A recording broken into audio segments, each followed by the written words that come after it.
mo ngayon, syempre may glow stick ako. Kasi kailangan natin yan. At namiss ko naman siya mag-voice over dyan. Ayan, ididikit ko doon sa ilalim. Kasi nakita ko nga to sa, alam niyo na. Ayan, baliktad ko nga. Sabi ko, ay, hindi na nilagdag ng wallet. Syempre, at dahil bulaklak yan, lalagyan natin ng water para lumago. Charet! At ayan, nalagyan ko siya ng water at meron ako dito kandila.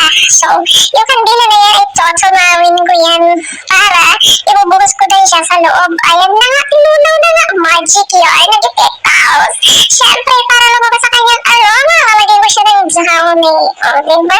At dahil sa akin kasi pagan, dahil tinabadan ko ng kutsara, ano na? Kutsilyo pinalo ko doy. At syempre, tatanggalin mo yung, ano ba tawag dito? Sinulid ng kanila. Kasi kailangan mo yan maya. Nilagdagan ko siya ng downy para lumabas sa kanyang aroma. Ibuhos na lang natin siya dito. Ayun na.